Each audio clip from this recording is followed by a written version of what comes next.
Dear students, welcome to the lecturer group. आज हम new 9th class chemistry PTB 2025 से chapter number 3 जो कि केमिकल बॉन्डिंग के बारे में है, इसकी कंप्लीट एक्सरसाइज को सॉल्व करेंगे। एमसीक्यू से स्टार्ट करते हैं। एमसीक्यू नंबर 1 है, when the molten copper and molten zinc are mixed together, they give rise to a new substance called brass. Predict what type of bond is formed between copper and zinc. तो आपको idea होगा कि copper और zinc जो हैं दोनों metal हैं और ब्रास जो है वो एक अलॉय है। और अलॉय के बारे में आपको पता है कि ये दो मेटल्स का मिक्सचर है बेसिकली। तो यहाँ पे हमें ये भी आइडिया है कि मेटल जो हैं उनके अंदर जो उनकी करैक्टर है कि वो मेटेलिक बॉन्डिंग शो करते हैं। तो इस वजह से coordinate, covalent bond, ionic bond और कोवलेंट बॉन्ड ट्रू ऑप्शन नहीं है, बल्कि सी ऑप्शन हमारे पास ट्रू है। सी ऑप्शन मार्क करेंगे। नेक्स्ट अगर हम देखें तो सेकंड एमसीक्यू में पूछा जा रहा है, which element is capable of forming all the 3 types of bond, covalent, coordinate covalent and आयनिक।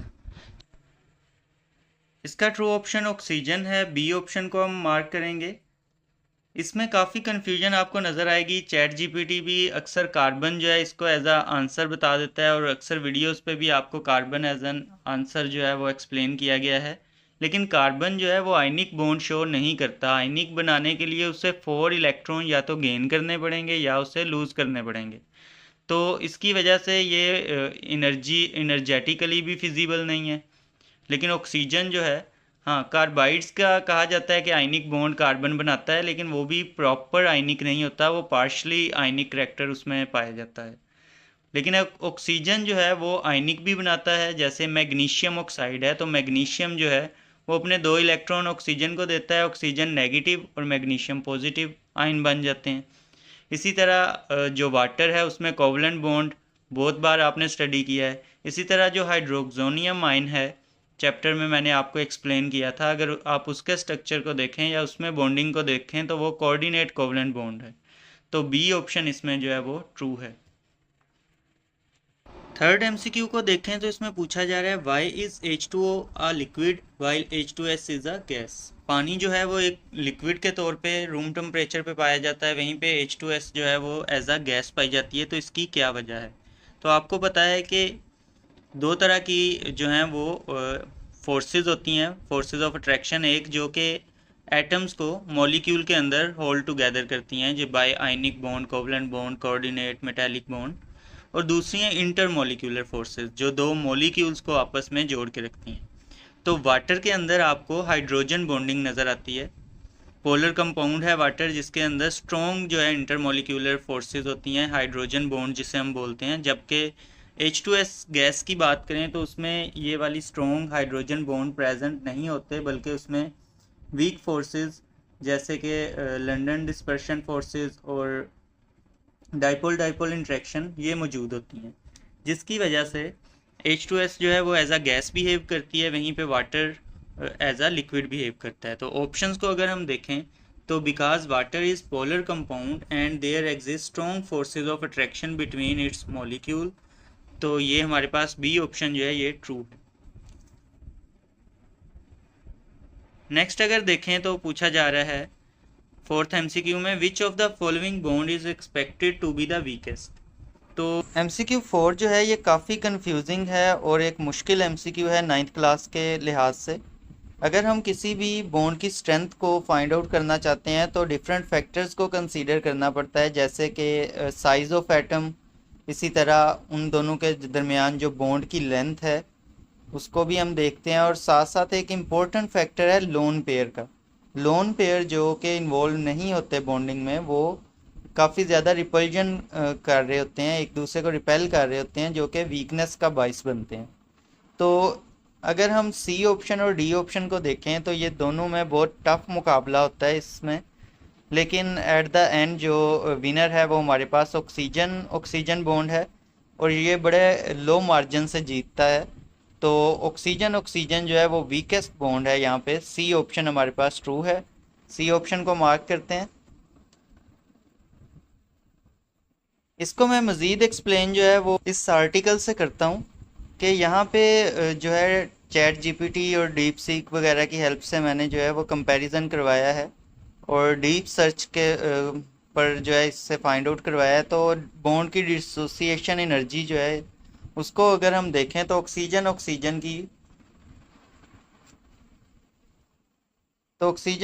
की डिसोसिएशन एनर्जी यहाँ पे आपको नज़र आ रही है 146, और वहीं पे आपको जो फ्लोरीन है उसकी 154 है। तो यहाँ पे ये इतने से मार्जिन से वीकेस्ट जो है वो ऑक्सीजन कहलाएगा। ठीक है, इसके जो फैक्टर्स हैं जिनकी वजह से ये वीकेस्ट है उनको भी देख लेते हैं। इन फैक्टर्स के अंदर लोन पेयर की रिपल्जन का बहुत बड़ा जो है ना वो हाथ है। उसके बाद एटॉमिक साइज और बॉन्ड लेंथ आ जाता है, और थर्ड ऑर्बिटल ओवरलैप। तो ये मेन फैक्टर हैं जिनकी बेस के ऊपर जो है ये हमने नतीजा निकाला है कि ऑक्सीजन की जो बॉन्ड है वो वीकेस्ट है। नेक्स्ट अगर देखें तो which form of carbon is used as lubricant.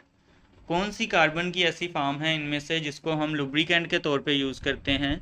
तो ग्रेफाइट का आपको पता है कि लेयर्ड स्ट्रक्चर होता है, हेक्सागोनल अरेंजमेंट होती है एटम्स की, और इसमें लेयर जो हैं वो आपस में अटैच होती हैं वीक इंट्रामोलिकुलर फोर्सेस से, और अगर उन पे प्रेशर अप्लाई किया जाए तो वो लेयर्स एक दूसरे के ऊपर स्लाइड पास कर सकती हैं, जिसकी वजह से कार्बन जो है वो एज अ लुब्रिकेंट, ठीक है, ड्राई लुब्रिकेंट के तौर पे बिहेव करता है, और ये बड़ी ख़ास इसकी प्रॉपर्टी है। नेक्स्ट तो इसका सी ऑप्शन जो है वो आप मार्क करेंगे।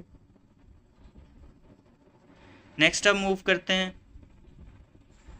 सिक्स्थ एमसीक्यू को अगर हम देखें तो इसमें पूछा जा रहा है keeping in view the intermolecular forces of attraction indicate which compound has the highest boiling point. तो हमें पता है कि जो इंटरमोलिकुलर फोर्सेज हैं उनमें जो है वो हाइड्रोजन बॉन्डिंग एक काफ़ी स्ट्रॉन्ग बॉन्डिंग है, और इनमें से सबसे जो ज़्यादा स्ट्रॉन्ग बॉन्डिंग है हाइड्रोजन बॉन्डिंग वो हमें हाइड्रोजन फ्लोराइड के अंदर नज़र आती है। उसकी वजह क्या है, फ्लोरीन की इलेक्ट्रोनेगेटिविटी जो है वो बहुत ज़्यादा होती है। ये तो आपको वैसे ही पता होगा कि फ्लोरीन जो है वो बहुत ज़्यादा इलेक्ट्रोनेगेटिव होता है, और इसके साथ साथ जो दूसरी इसकी खूबी है वो ये है कि ये इसका साइज़ स्मॉलर है। साइज़ स्मॉलर होने की वजह से इसके न्यूक्लियस का होल्ड जो है वो बहुत ज़्यादा होता है। तो इस वजह से सी ऑप्शन जो है वो हमारे पास ट्रू है, हाइड्रोजन फ्लोराइड। नेक्स्ट अगर देखें तो इसमें पूछा जा रहा है which metal has the lowest melting point. अगर हम ऑप्शंस को ऑब्जर्व करें तो ये तमाम जो हैं ये एलिमेंट्स हैं ग्रुप 1 के, जिनको हम अल्कली मेटल बोलते हैं। तो अल्कली मेटल जो हैं उनमें से लोएस्ट मेटेलिक बॉन्डिंग जो है वो किस में होगी। मेटेलिक बॉन्डिंग के लिए न्यूक्लियस का होल्ड जो है वो वैलेंस इलेक्ट्रॉन पे वो ज़्यादा स्ट्रॉन्गर चाहिए। तो यहाँ पे अगर हम देखें तो जिसका साइज़ सबसे जो है वो बड़ा होगा इनमें, एक ही ग्रुप में है ना, ऊपर से नीचे की तरफ बस क्या हो रहा है, इंक्रीज़ हो रहे हैं। सोडियम में, लिथियम में जो है वो हाइड्रोजन के बाद 2 शेल हैं, सोडियम में 3 शेल हैं, इसी तरह आगे। तो रुबीडियम को अगर हम देखें तो रुबीडियम का जो साइज़ है वो काफ़ी बड़ा है, क्योंकि ये तकरीबन लास्ट पे आ रहा है इन एलिमेंट्स को अगर हम अरेंज करें ग्रुप में, तो इस वजह से रुबीडियम जो है उसका लोएस्ट मेल्टिंग पॉइंट होगा। तो डी ऑप्शन को हम मार्क करेंगे। नेक्स्ट अगर हम देखें तो इसमें पूछा जा रहा है which ionic compound has the highest melting point. अगर आप रिकॉल करें तो ऐसे आयनिक कंपाउंड जिनका हायर चार्ज होता है और उसके साथ साथ आयन जो है वो स्मॉलर होता है, वो हाईएस्ट मेल्टिंग पॉइंट शो करता है, उसके अंदर स्ट्रोंगर इलेक्ट्रोस्टैटिक फोर्सेस होती हैं। तो यहाँ पे अगर हम ऑप्शंस को देखें तो इनमें अगेन वही अल्कली मेटल ही हैं, सोडियम, पोटाशियम, लिथियम, रुबीडियम। तो इसमें जो सबसे स्मॉलर आयन है, चार्ज तो सबका ग्रुप 1 है तो सेम है, तो लिथियम जो है इसका साइज़ सबसे कम है। तो इस वजह से लिथियम क्लोराइड जो है इसका हाईएस्ट मेल्टिंग पॉइंट होगा, क्योंकि लिथियम का साइज़ जो है आयन का वो सबसे कम है। सी ऑप्शन को हम मार्क करेंगे। नेक्स्ट अगर हम देखें तो which compound contain both covalent and ionic bonds. तो ऑप्शंस में से अगर हम देखें तो अमोनियम क्लोराइड जो है इसके अंदर दोनों तरह के बॉन्ड्स आपको देखने को मिलेंगे। जो अमोनिया है NH4, यहाँ पे आपको कोवलेंटली बॉन्डेड हाइड्रोजन नज़र आएंगे, और बाद में जो क्लोरीन के साथ इसका बॉन्ड बनेगा वो आयनिक बनेगा। तो हमारे पास बी ऑप्शन जो है हम इसको मार्क करेंगे। नेक्स्ट अगर हम देखें तो लास्ट एमसीक्यू है, which among the following has a double covalent bond? Ethane, methane, ethylene, acetylene. Double bond की बात करें तो डबल कोवलेंट बॉन्ड की अगर हम बात करें तो ये इन्वॉल्व करता है दो shared pair of electron between two atom. तो ये वाली जो सिचुएशन है ये अगर हम देखें तो ये हमें इथाइलिन यानी सी ऑप्शन के अंदर नज़र आती है। तो सी ऑप्शन को हम मार्क करेंगे। अब हम नेक्स्ट जो है वो शॉर्ट क्वेश्चन आंसर्स पे मूव करते हैं।